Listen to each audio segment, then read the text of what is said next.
Ok, estamos listos. Entonces ya para el día de hoy completamos el módulo 3 de Fundamentos de Industria Médica. Como siempre, invitarlos a que si tienen alguna consulta o aporte, pues tengan la libertad de hacerlo a través del micrófono o bien a través del chat. La semana pasada, pues desarrollamos los temas de bioseguridad, barreras de protección, asepsia y cuartos controlados y limpios. Y para el día de hoy vamos a conocer un poquito de legislación costarricense, obligaciones tanto del trabajador como del patrono respecto a condiciones de seguridad en ambientes laborales y también el manejo de los EPP, que son equipos de protección personal. Empezamos por recordar qué es la salud ocupacional y decimos que es un conjunto de actividades que tienen como objetivo fomentar y mantener el más alto grado posible de bienestar físico, mental y social de los trabajadores. Recordemos que no solo es proteger, ¿verdad?, nuestros cuerpos de algún riesgo, sino también la parte mental y social que son fundamentales para que cualquier persona pueda desenvolverse de forma eficiente y efectiva en sus labores. Obviamente promover la adaptación del trabajo a la persona y de la persona a su trabajo. Hay muchos peligros laborales, pero podemos decir que los más comunes son los referentes a la seguridad, por ejemplo, derrames, algunas labores que se hacen a alturas significativas, el manejo o manipulación de maquinaria, de electricidad, estar laborando en espacios confinados. También hay peligros físicos cuando nos exponemos a radiación, a rayos UV, a temperaturas extremas, ruidos fuertes, peligros de ergonomía cuando no sabemos, por ejemplo, hacer un correcto levantamiento de carga y esto genera, por supuesto, daños significativos en nuestro cuerpo, malas posturas y todo lo que se le parezca. Riesgos o peligros, de organización. Esto tiene que ver con el estrés, el acoso, la intimidación, la violencia o la inflexibilidad que en algunos ambientes de trabajo se presentan, que lamentablemente no son atendidos o abordados correctamente o ya muy tarde. Peligros químicos, si tuviéramos que exponernos a humos, a líquidos, gases, pesticidas, inflamables, y peligros de tipo biológico, si tuviéramos también contacto con sangre, bacterias, insectos, residuos, entre otros. En Costa Rica, en el ámbito de la salud, existen leyes y reglamentos que garantizan la seguridad de las personas. Y esto obviamente es un respaldo. Sin leyes, las empresas harían, como dicen, lo que les da la gana y no importa si alguien se enferma, si alguien sufre un accidente, no importa. Con las leyes, obviamente, esto está regulado y se establecen tanto obligaciones como responsabilidades por todas las partes involucradas. Hoy nos vamos a enfocar en unos cuantos artículos de la Constitución Política, de la Ley de Riesgos del Trabajo, que es la 6727, y un poquito de Código de Trabajo, que es la Ley número 2 de la República. Decimos entonces que en el marco legal de nuestro país, la Constitución Política, por ejemplo, en los numerales 50, 56 y 66, así como el Código de Trabajo en el numeral 274 y reglamentos de salud ocupacional, se establecen diversos deberes, derechos, normas y procedimientos que son necesarios para garantizar la salud y la seguridad de la población laboral del país. Por ejemplo, en la Constitución Política, en el título 5, artículo 66, se indica que todo patrono debe adoptar en la empresa las medidas necesarias para la higiene y la seguridad del trabajo.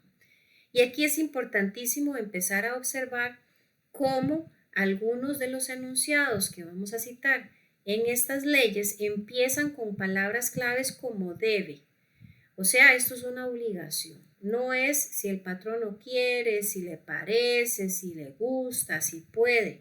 Debe, se le obliga a.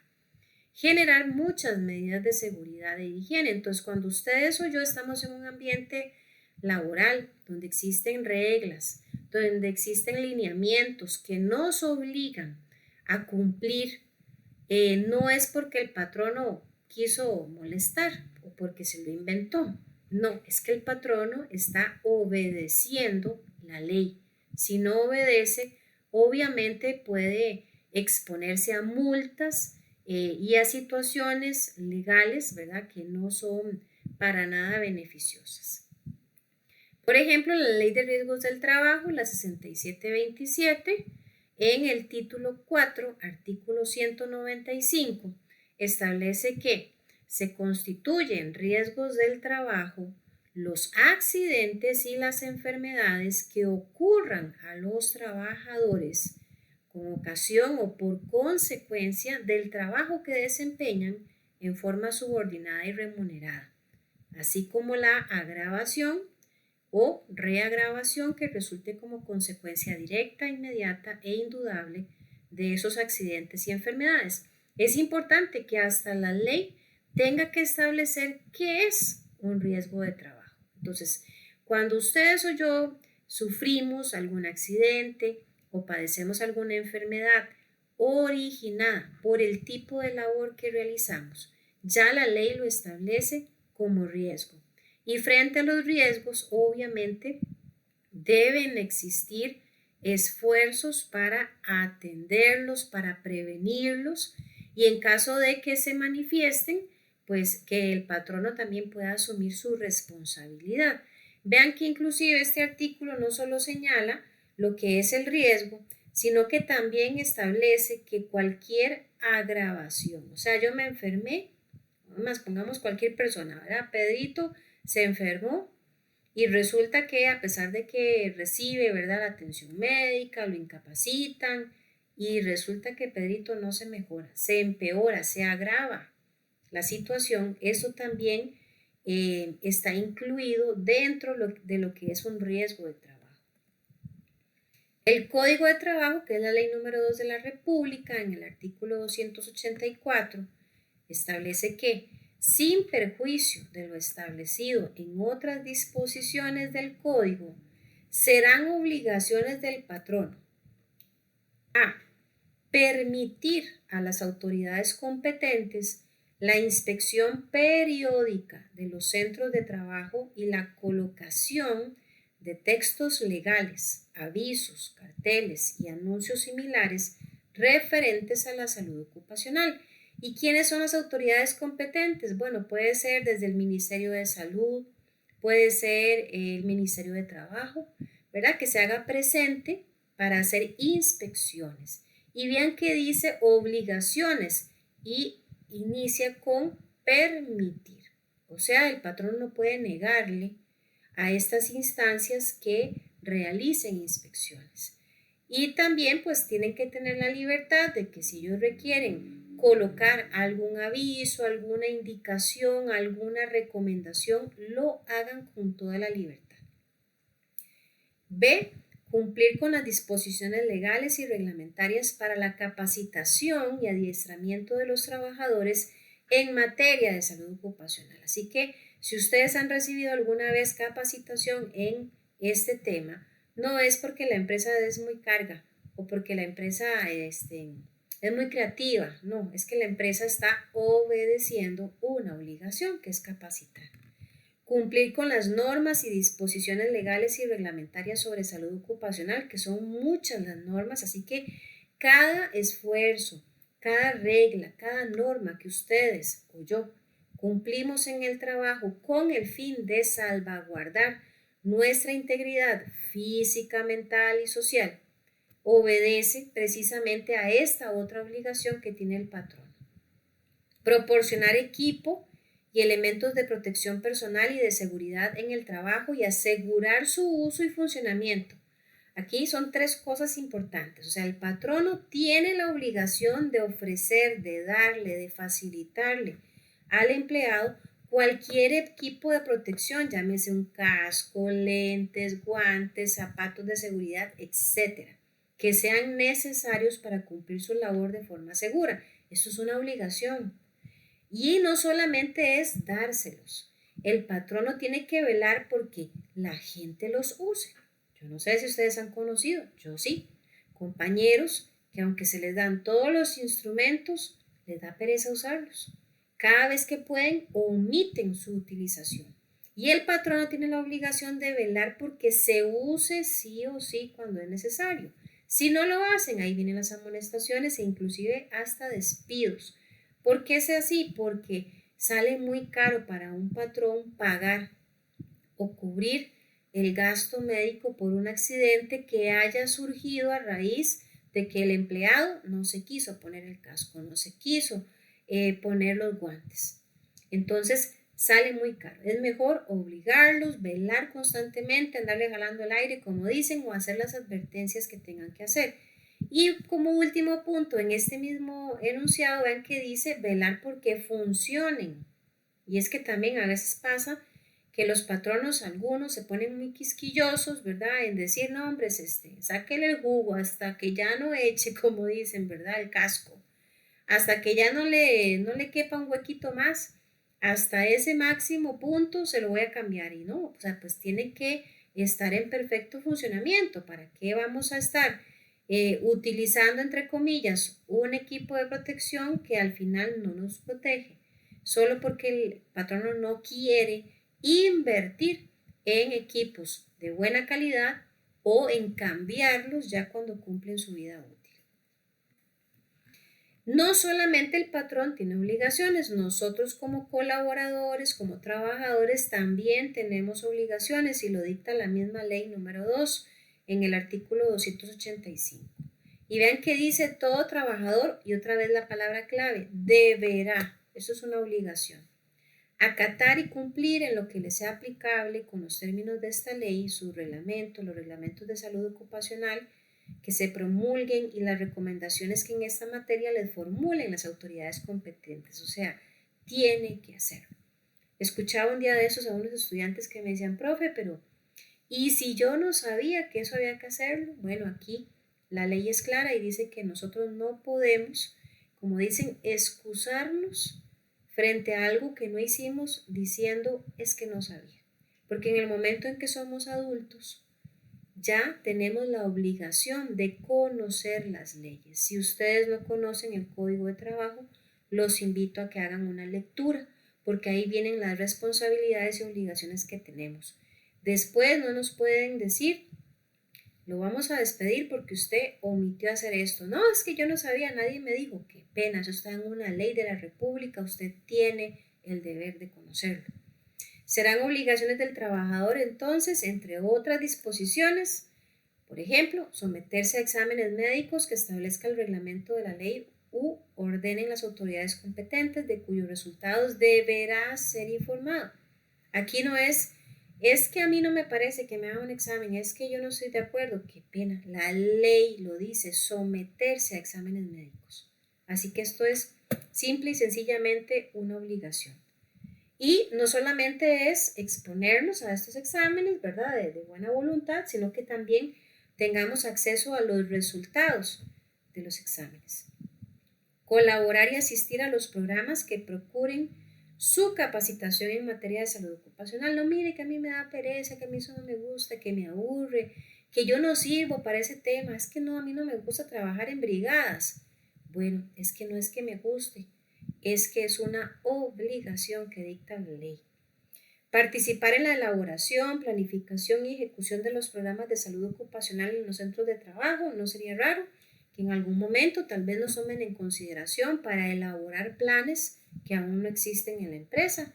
Y si no participamos en la elaboración o en la planificación de estos planes, sí, probablemente en ejecutarlos, en participar para que estos se cumplan.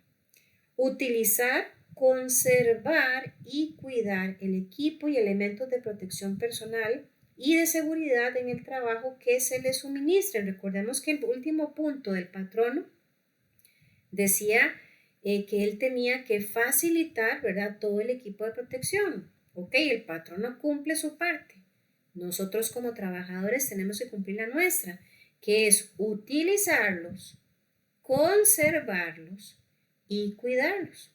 Yo también algunas veces observé, ¿verdad? En su momento, compañeros que agarraban tal vez un casco a patadas o lo tiraban contra el piso ahí en una rabieta. Ya ahí estamos incumpliendo con la parte de conservar y cuidar el equipo y perfectamente podemos ser amonestados por esto.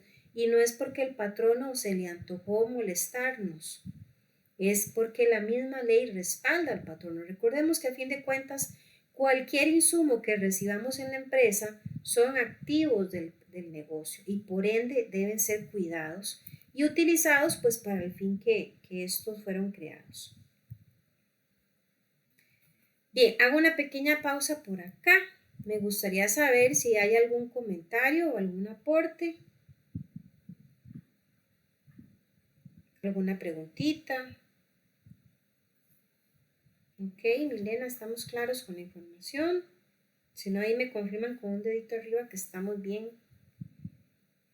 Excelente, gracias compañeros.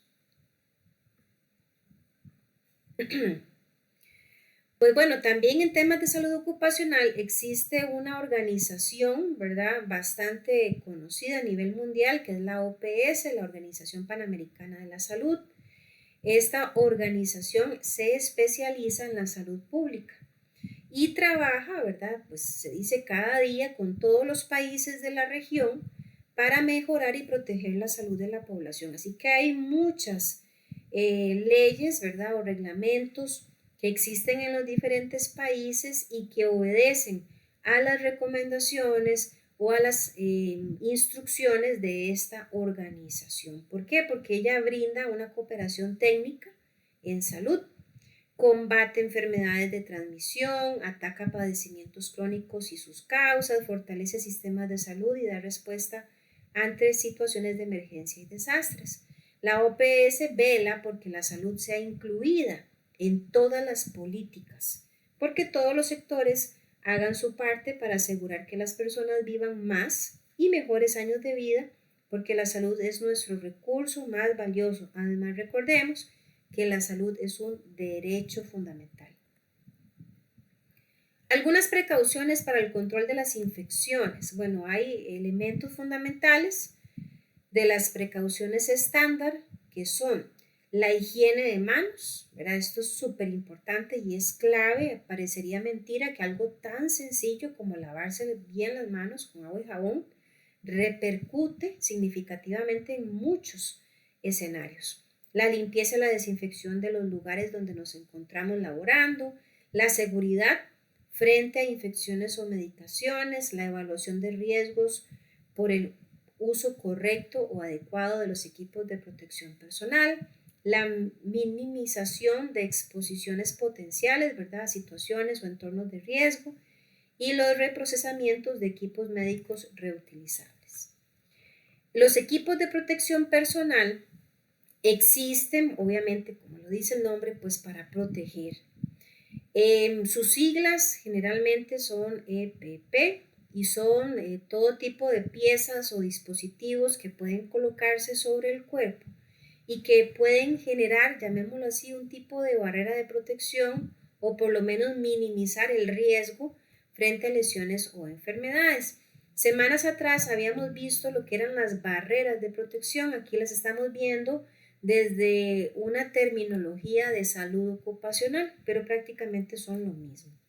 Para que haya una adecuada selección del equipo de protección personal, ¿verdad?, antes de hacer la compra, la adquisición o la solicitud de compra, es súper importante que tengamos algunos datos claves. Por ejemplo, ¿qué tipo de procedimientos se van a realizar? En función de la respuesta que obtengamos aquí, pues podríamos hacer una buena elección de los equipos necesarios. ¿Cuál será el grado de proximidad con un paciente, por ejemplo, durante la realización de un procedimiento? ¿Cuáles son las medidas barrera para detener la propagación de una infección o cuáles son los componentes del equipo de protección disponibles? ¿Qué probabilidades existen de tener contacto con sangre, con fluidos corporales durante un procedimiento? O sea, algunas de estas preguntas podrían facilitar, repito, la selección correcta del equipo de protección. Ahora, los trabajadores de la salud deben responder, ¿dónde me pondré y me quitaré el equipo de protección personal? Hay suficiente equipo, que no pase como la película del Titanic, ¿verdad? Que no habían suficientes botes para todos. Aquí, en temas de dispositivos médicos, de salud, debe contarse con suficientes equipos para todo el personal. Necesitaré asistencia cuando use el equipo de protección, ¿verdad? Hay algunos equipos y de acuerdo a algunos videos que probablemente ustedes ya vieron, a veces se requiere asistencia para la colocación o para quitarse algunos de estos. ¿Qué hacer con los elementos para desechar? Recordemos que deben existir, digamos que basureros, ¿verdad? O compartimentos asignados para recolectar todos los equipos que ya fueron utilizados. Y de esta manera, pues garantizar que están resguardados de forma segura. ¿Cuál es el lugar más cercano, por ejemplo, para realizar la higiene de las manos inmediatamente antes y después de la asistencia con un paciente? O sea, hay mucha información que se debería de conocer previamente. Y vamos a ver ahorita cuál sería el orden, ¿verdad?, para la colocación de los diferentes equipos de protección personal. Esto no puede hacerse aleatoriamente. Supongamos un escenario donde vamos a estar expuestos a pacientes, por ejemplo, que estén contagiados de influenza o algún virus respiratorio. Bueno, lo primero sería colocarnos la protección facial. Esto incluye protección de ojos y mascarilla. Luego la cofia o gorra, seguido de los guantes y por último la bata. Vamos a ver un poquito más en detalle esto. La colocación de los lentes, bueno, deben utilizarse de acuerdo a la evaluación del riesgo que estemos observando. Las gafas que ustedes y yo compramos, por ejemplo, en una óptica, no sustituyen este tipo de protección, aunque aquí, ¿verdad? Interesante, doy el dato, hace unos meses atrás, dando esta misma clase, un estudiante me decía que en la empresa donde él colabora, sí les permiten utilizar los lentes clínicos, llamémoslo así, como mecanismo de protección. Él decía que se le adicionaban como unos accesorios para proteger un poquito más, digamos, la parte ocular. A mi parecer, y por lo menos dentro de lo estándar o lo universal, esto no es lo correcto, pero bueno, cada industria, ¿verdad?, lo maneja a su forma. Quitarse el protector del rostro, realizar limpieza y desinfección y la higiene de las manos. Hay, obviamente, este tipo de lentes generalmente son reutilizables, pero son de uso personal, no es que yo los usé, los limpié, los desinfecté, los puse por ahí, los va a usar ahora María y después Sandra. No, deben ser de uso personal. Pero sí, luego de utilizarlos hay que darles un adecuado, llamémosle, mantenimiento y posteriormente pues lavarnos las manos. En el caso de la colocación de la mascarilla, también, ¿verdad?, debe ser de forma correcta. Generalmente las mascarillas reutilizables, primero debemos lavarnos las manos, luego pues tomar las mascarillas, si son de las que tienen elástico, como las que vemos aquí en el diagrama, pues colocarla alrededor de las orejas y cuando haya que quitarlas, igualmente se supone, ¿verdad?, que al ser desechables no basta con simplemente echarlas ahí a la basura o al receptáculo asignado para esto, sino que se deberían de desinfectar, cortarle los elásticos, o sea, de esta manera estamos garantizando que nadie las vaya a reutilizar. Colocarlos en el depósito asignado y luego nuevamente lavarnos las manos. La colocación de la cofia, en algunos casos son desechables, otros son reutilizables, pero bueno, en todo caso deben ser colocados de forma correcta. La idea o la intención de la cofia, recordemos, es evitar que el cabello pues esté no solamente sobre el rostro, sino que inclusive en algunos casos no vaya a caer cabello, ¿verdad?, sobre el espacio donde tal vez estamos trabajando y esto representa obviamente contaminación. La cofia además intenta evitar que hayan gotas de sudor, ¿verdad?, que vayan a recorrer nuestro rostro y también contaminar el entorno. Luego la colocación de los guantes. Recordemos que estos deben cubrir completamente el puño de la bata, como se ve en la imagen. y también se utilizan una sola vez y luego se desechan. Y en el caso de las batas quirúrgicas, deben seleccionarse de forma adecuada, de acuerdo a la actividad a realizar. Una vez que se utilizan, generalmente pues deben ser eliminadas y en el momento en que exista habrá alguna duda de que digamos, la bata o los guantes o alguno de los elementos colocados no cumplió o no está cumpliendo a cabalidad su protección, deben ser inmediatamente sustituidos para evitar pues cualquier riesgo o enfermedad. Bien. ¿Alguna pregunta, muchachos, muchachas, jóvenes? La clase de hoy era bien cortita, pero me parece que bastante sustanciosa, específicamente en lo que era la parte de legislación, ¿verdad? Porque a veces uno desconoce algunas cosillas y piensa que son solamente, pues, cosas antojadizas del patrono y realmente es obediencia a la ley. Aquí igualmente a la semana pasada tenemos un video que necesito que ustedes puedan observarlo con detenimiento. Les recomiendo igualmente tomar nota de lo que se explica en este video, porque por ahí pueden venir preguntitas de examen. Obedece pues de forma gráfica a la colocación correcta de los equipos de protección y también a la manera correcta en la que se deben de quitar. Es bastante clarito, ¿verdad? La información que aquí se detalla y me parece que es súper importante también pues para las labores en industria médica. Igualmente en la parte inferior van a encontrar ya el examen disponible y cierra, si Dios lo permite, de hoy en 8 a las 12 mediodía.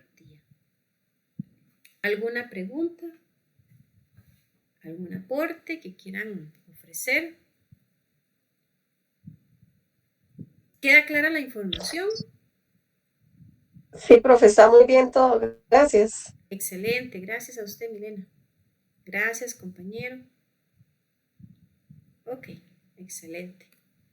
Bueno, entonces eso sería lo que teníamos dispuesto para esta clase. Agradecerles el tiempito que le asignan, ¿verdad? A la clase en vivo y también a los compañeros que ven la grabación, pues incentivarlos a que continúen con este proceso. Ya estamos pues a mitad de camino. La otra semana, si Dios lo permite, arrancamos con el módulo 4 que quiero hacer la siguiente aclaración. El módulo 4, las 4 semanas, son 100% asincrónicas. Este módulo está diseñado para llevarlo de esta forma. Es una manera también de ir desarrollando en el estudiante pues esas habilidades de planificación, de manejo del tiempo y obviamente pues también que puedan familiarizarse con la metodología asincrónica, de manera que no vayan a pensar que van a quedar botados por 4 semanas. Yo la otra semana, si Dios lo permite, igual mando un mensajito, les hago el recordatorio que es asincrónico, el material, la grabación hecha por mi persona y el examen van a estar dispuestos semana a semana y repito, yo les hago siempre el recordatorio para que vayamos llevando el hilo, ¿verdad? No vaya a ser que alguien diga, uy, ¿por cuál semana íbamos? No, yo les hago el recordatorio. 4 semanitas que igualmente si surgieran preguntas o alguna consulta por ahí, pues me la pueden hacer llegar vía correo electrónico de IPEA, por favor. Así que, bueno, básicamente yo siempre lo digo, ya en este punto lo que nos queda es menos, se va rapidísimo, verdaderamente se lo digo por experiencia. A partir del módulo 4 no sé qué es lo que pasa, pero se va volando ahora el tiempo y rapidito pues estamos concluyendo todo este proceso. De mi parte es todo lo que teníamos asignado para esta clase, chicos y chicas, y pues bueno, estamos en comunicación, Dios mediante, durante la semana y de hoy en 8 pues arrancando con este nuevo módulo. Muchas gracias. Buenas noches, profe. Con todo gusto, buenas noches, hasta pronto, hasta luego, Katherine. Hasta luego. Chao, Milena. Hasta luego, Aidan. Hasta luego. Chao.